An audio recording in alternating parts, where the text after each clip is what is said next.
Assalamualaikum warahmatullahi wabarakatuh. Ketemu lagi dengan saya.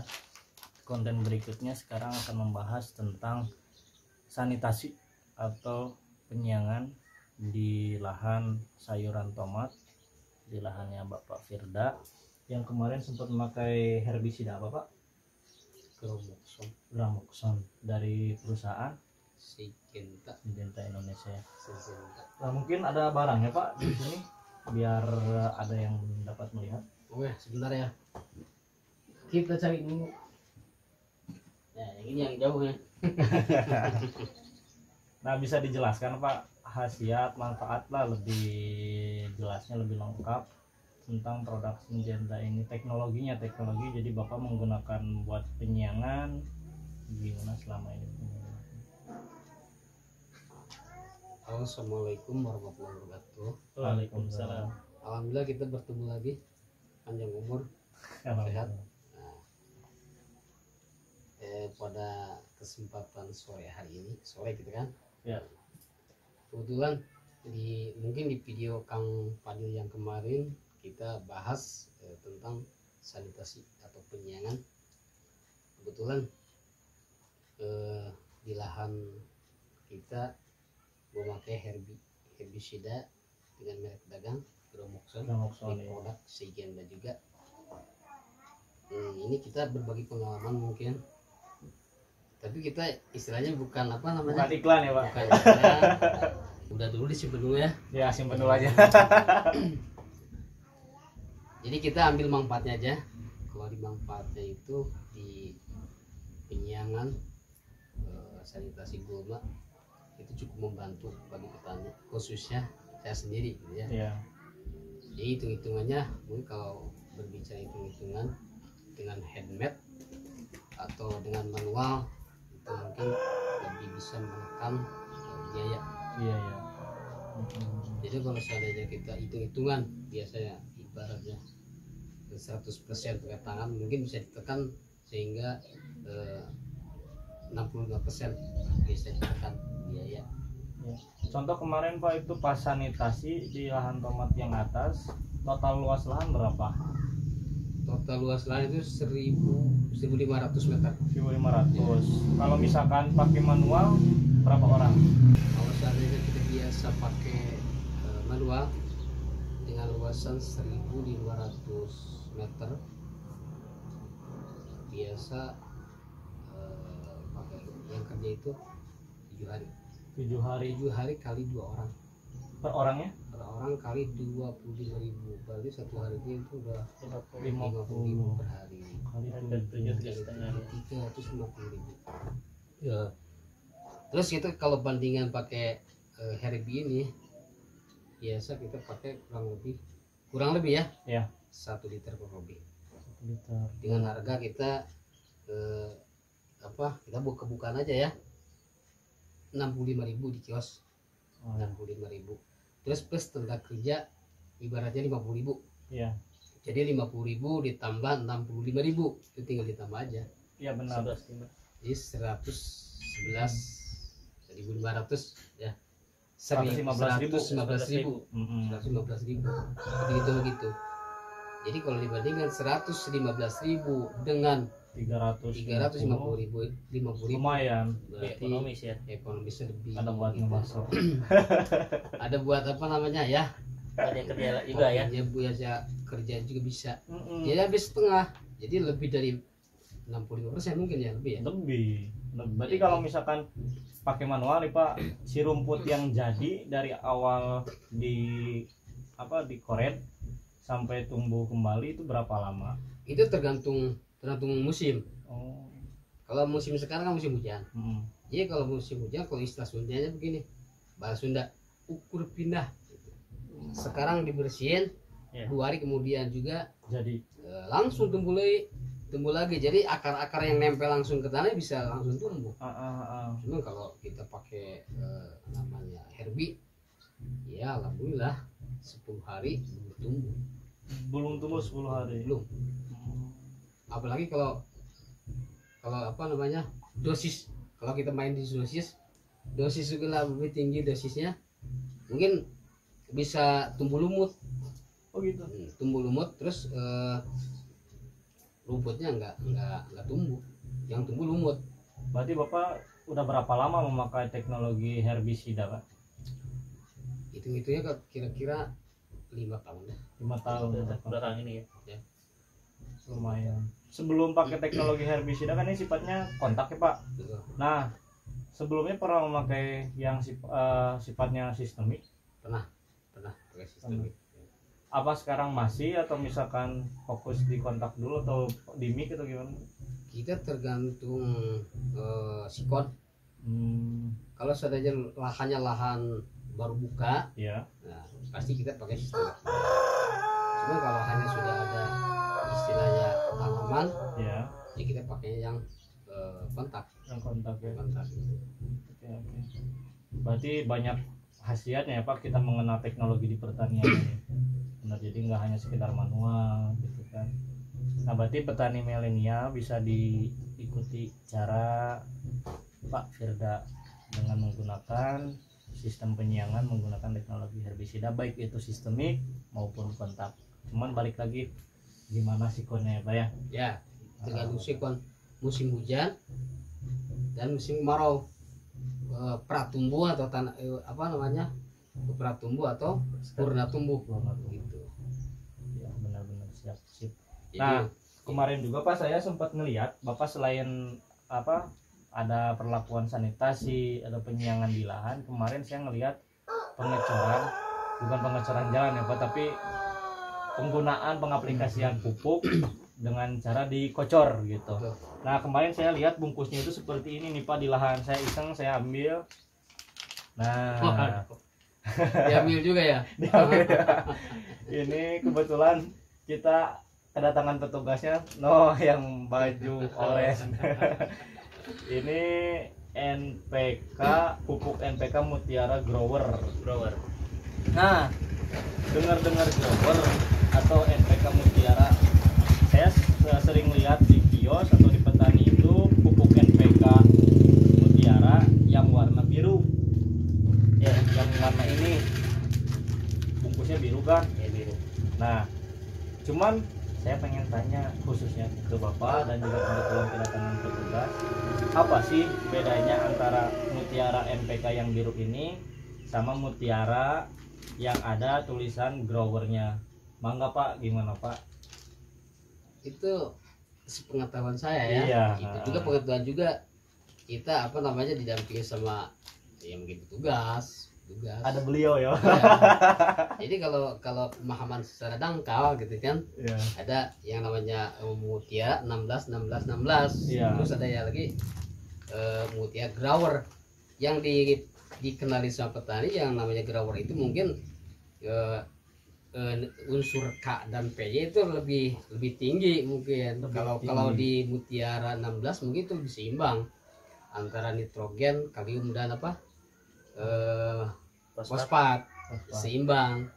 Jadi mungkin menurut arahan dari petugas kita lihat dulu umur daripada si tanaman itu. Jadi kalau seandainya kita pakai 16, mungkin umurnya itu di masa-masa vegetatif gitu. Terus kalau udah mungkin mau berbuah ya atau masa generatif, pasti kita jatuhnya ke yang 15 itu yang grower. Oh, Gitu. berarti dilihatnya dari sininya ya Pak? Ya, Nah jadi ini mungkin yang 15 itu N-nya, N. yang 9 itu P-nya, dan yang 20 adalah K-nya. K-nya plus TE ya. T. Nanti dijelasin sama petugasnya. Nah kalau yang ini sama rata semua berarti NPK 16. Nah sekarang saya mau tanya kepada petugas ini, apa bedanya sih pandangan petugas? Kan tadi pandangan Bapak nih seorang petani. Iya. Terus sekarang keilmuan atau product knowledge dari petugasnya sendiri apa sih? Coba dijelaskan yang dulu lah. Kalau untuk Mutiara Grower itu biasa kita pakai di masa flowering atau terus di masa generatif gitu. Kenapa? Karena untuk masa flowering atau generatif kita fokus di kalium, fosfor dan kalium. Sementara nitrogen itu lebih banyak kan di masa vegetatif, Iya. masa pertumbuhan gitu.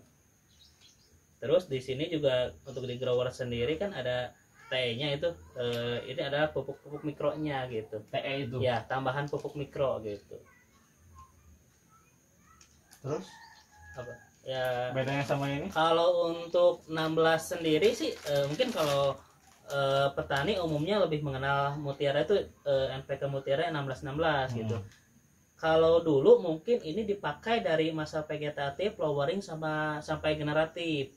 Cuma kalau untuk sekarang kan udah ada teknologi grower lebih tepat untuk di masa generatif. Jadi kalau untuk mutiara 16 ini dipakai di masa vegetatif saja gitu. Oh, jadi kalau misalkan grower, kalau bahasa kampungnya itu dipakai buat masa pembuahan mungkin Ya, pembesaran. Ini masih tanaman masih kecil lah gitu. Kalau ini nanti tanaman udah besar gitu. Kalau tanaman buah itu menjelang berbuah atau di sayuran itu pengkeropan gitu, sayuran daun. Kalau misalkan menjelang nih telat pemupukan untuk buah, dikarenakan belum tahu harus ngasih apa sih. Nah, udah tahu grower, terus dikasihnya itu setelah pembuahan, apakah bisa? Masih bisa. Masih Kan bisa. kalau sayuran kan ada yang sekali panen, ada juga yang terus panen. Terus-terusan. Nah, kalau yang misalnya yang terus panen kan dia juga si tanaman untuk pembesaran si buah-buah berikutnya kan masih perlu makanan. Kalau yang buat sekali panen? Sekali panen mungkin kalau sekali panen itu yang termakannya sedikit gitu. Oh, nggak ada mungkin dari mutiara yang buat apa sih di akhir mungkin? Ya di akhir gini. Kalau misalnya sekali panen itu kapan terakhir pemupukan gitu. Ya itu yang diberikannya gitu. Kalau misalnya mendekati masa si tanaman sekali panen mendekati panen ya sangat disayangkan kan. Ya. Masa untuk memakan atau menyerap unsur hara dari pupuknya itu kan sangat sebentar. Jadi berapa jenis sih pupuk dari NPK Mutiara atau Merauke sendiri itu? Kalau untuk variasinya dari PT Merauke Tetap Jaya atau biasa kita kenal dengan Mutiara itu ada kurang lebih 35 item. Banyak. Iya, banyak. Selain dari yang biasa kita pakai di tabur atau di kocor, kita juga punya untuk yang foliar atau semprot. Ada juga untuk yang hidroponik juga gitu. Tapi petani, khususnya Bapak nih, Bapak sendiri udah mengenal pupuk berapa item Pak dari Mutiara? Selama ini mungkin baru berapa, ada 5 adalah kira-kira. Lebih 5 mungkin ya. 5 mungkin ada yang biasa kita pakai. Ini mungkin jelas udah dimik ya. Ya. Pakai itu apa namanya? Karate plus boroni mungkin ya. Boroni yang warnanya kuning. Ya. Nah, ini yang kuning. Nah, itu. Terus ada kan Magnum, Sprinter, terus opsional ya. Pakai itu semua. Berarti kalau misalkan khususnya di tanaman sayuran yang paling dipentingkan, ditolak pentingkan yang mana sih? Kalau untuk unsur hara ya, untuk unsur hara itu kan tanaman membutuhkan kurang lebih ada 12 unsur hara. Iya. Itu terbagi dua lagi. Ada yang dalam jumlah besar, ada yang dalam jumlah sedikit gitu. Atau kita sebutnya makro dan mikro gitu. Iya. Untuk yang makro juga terbagi dua, ada yang makro primer dan sekunder. Yang untuk makro primer mungkin adalah NPK. Itu makro yang dibutuhkan dalam jumlah sangat banyak. Ada lagi yang makro sekunder seperti kalsium, magnesium dan sulfur. Berarti kalau misalkan dari awal pakai yang NPK 16 itu ibaratnya seperti Kalau misalnya kita dari awal sampai akhir pakainya Mutiara 16 ya dari kecil kita hanya supaya nutrisi haranya NPK-nya aja gitu, dan kandungannya seimbang aja gitu. Sementara kan kalau tanaman udah besar membutuhkan kalium sama fosfat sama kalium yang lebih tinggi dibandingkan dengan nitrogen. benar seperti tadi yang Bapak bilang ya. Iya, jadi ada fase-fasenya. Kebutuhan N kapan yang banyaknya, P kapan, dan K-nya kapan gitu. Terus Bapak sendiri Pak, setelah mengenal berbagai macam jenis pupuk, baik itu dari perusahaan Merauke atau misalkan dari yang luar nih. Iya, iya. Nah, kan kalau misalkan dari Merauke sendiri, dari Mutiara itu memakai yang 16-16. Setelah Bapak memakai Mutiara Grower, terus tadi Karate Plus Boroni, ada perbedaan nggak Pak? Di tanaman Bapaknya? Tanaman. Mungkin dulu pakai ini aja. Sekarang kan Udah ada, pakai ada yang ini, sekarang yang ada pakai- variasi mungkin ya. Kalau dulu kan dari kecil sampai panen mungkin pakai ini. Nah, Kalau sekarang kan udah ada variasinya pakai grower gitu. Mungkin yang yang dirasakan sama Bapak. setelah pakai variasi. Iya. untuk selama ini setelah kita menggunakan grower, jadi memang ada peningkatan. Berapa peningkatan. Jadi ibaratnya itu kan difokuskan untuk memperbanyak buah, terus memperbesar buah. Jadi kalau dilihat, kita amati di tanaman, pertama kalau memakai MPK grower itu, jadi calon buah itu lebih banyak, terus bunganya itu tidak rontok, terus buahnya itu lebih gede, lebih besar, terus lebih sehat kelihatannya. Pertama kali Pak, tanaman Bapak dipupuk menggunakan berbagai macam pupuk, pertama kali di tanaman apa Pak? Bermacam pupuk, Iya, bermacam pupuk di tanaman cabai, tanaman cabai. tomat. Tapi ada pengaruh dari hasil panennya nggak Pak? Dari tonasenya? mungkin? Ada Ada. di tonase ada. Jadi ada peningkatan. Yang awalnya mungkin bisa disebutkan Pak? Bisa disebutkan kalau ibaratnya kita ambil ratanya aja ya. Iya. Ibaratnya kita katakan kalau biasa kita pakai 16 gitu, dari mulai tanam sampai mau panen ibaratnya.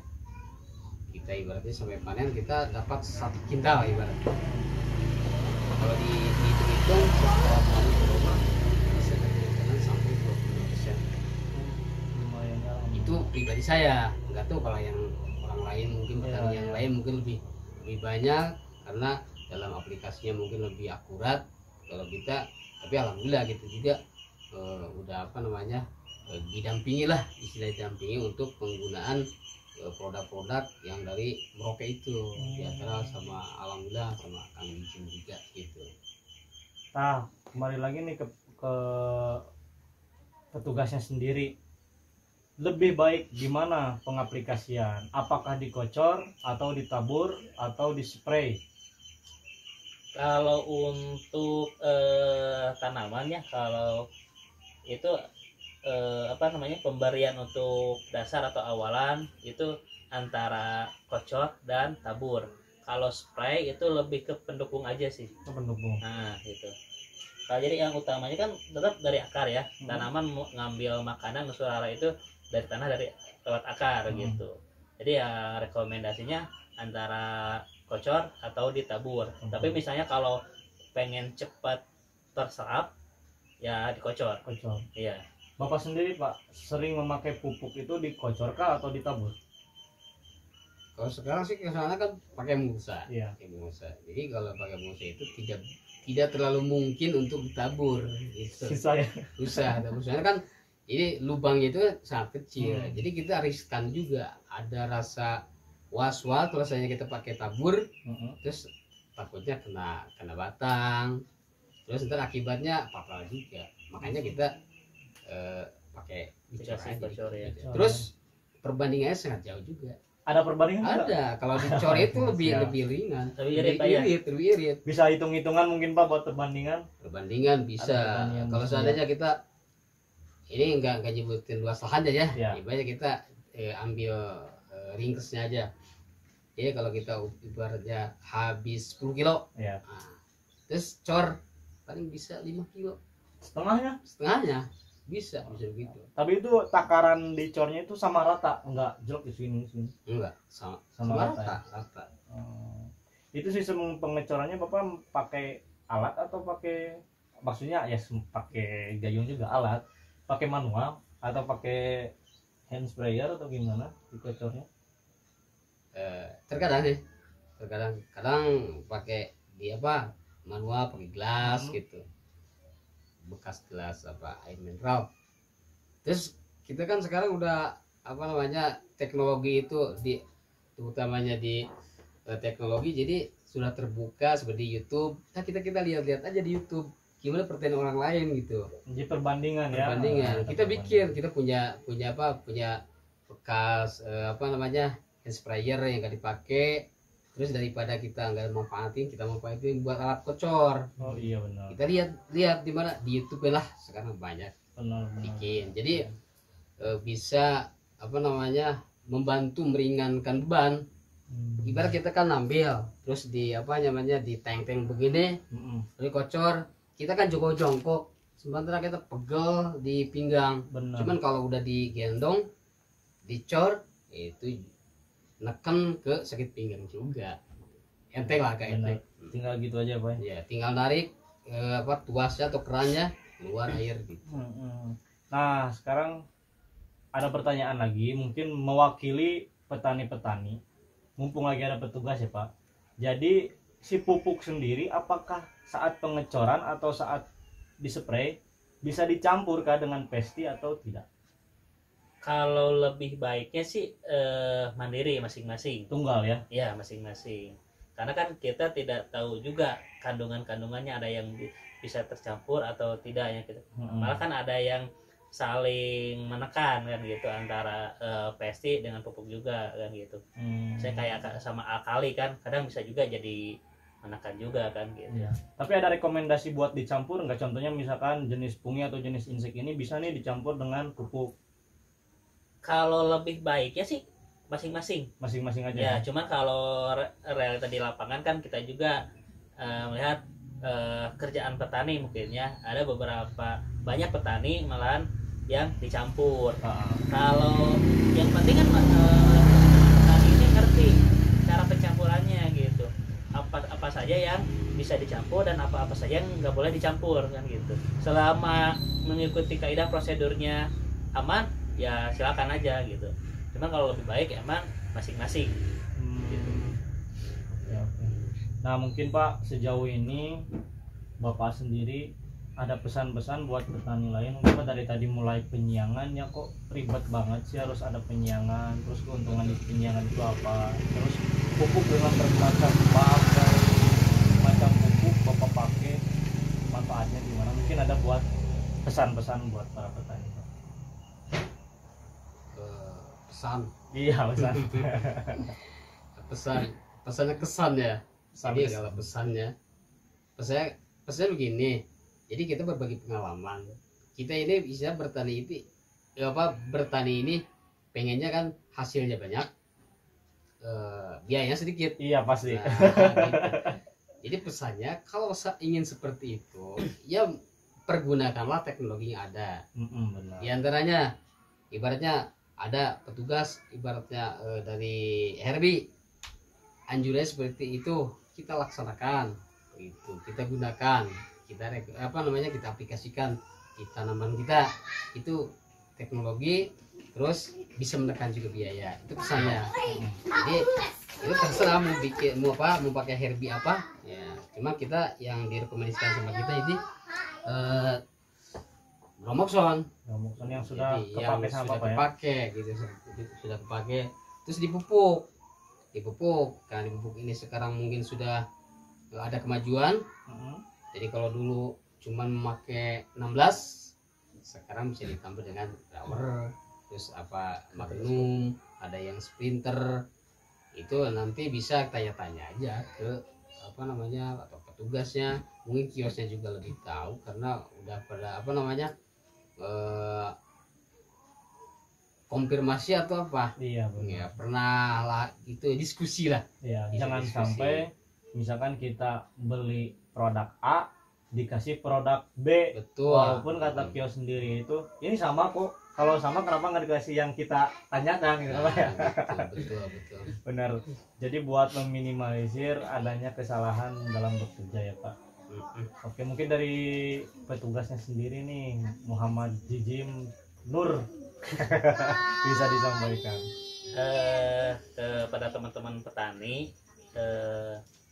pakailah kan, untuk pupuk itu yang orisinil lah gitu. Dan sangat-sangat disayangkan belakangan ini kan banyak pupuk-pupuk palsu juga ya, berseliweran. Jadi kita harus ngerti juga sih kalau mau mengaplikasikan pupuk itu apa sih kandungan yang kita butuhkan kan gitu buat tanaman itu gitu. Ada kan ada hampir sama nama tapi beda kandungan, jadi harus tahu dulu tujuannya mau kemana kan gitu. Jadi kalau misalnya kita yang dibutuhkannya NPK, ya kita harus nyarinya NPK gitu. Lebih terbuka lah untuk teman-teman petani gitu, lebih waspada gitu. Dengan adanya sekarang kartu tani mungkin banyak pupuk-pupuk yang non subsidi yang mulai berkeluaran gitu Pak ya. Tapi tidak menutup atau misalkan tidak mengurangi semangat ya Pak dengan adanya permasalahan-permasalahan di pertanian. Itu jadi masalah itu kita kan walaupun nggak ada subsidi ya masih ada alternatif lain. Walaupun harganya istilahnya di atas, tapi kita bisa dilihat juga di hasil. Kualitas lah ya. Kualitas lain. Ya benar, itu harga nggak akan mengkhianati hasil. Nggak akan bohong lah harga. Nah mungkin di video kali ini cukup sampai di sini dikarenakan waktu dan juga durasi yang terlalu panjang. Terima kasih kepada Pak Firda yang sudah siap untuk menyampaikan atau sharing tentang ilmu di bidang pertanian sayuran, dan terima kasih juga buat Kang Jijim yang sudah berkenan hadir untuk menyampaikan tentang permasalahan pupuk. Semoga video ini dapat bermanfaat. Saya ucapkan terima kasih. Assalamualaikum warahmatullahi wabarakatuh. Tadi kita sudah berbagi ilmu tentang bagaimana penyiangan menggunakan teknologi herbisida dan juga cara pemupukan. Semoga dengan ilmu tadi bisa bermanfaat.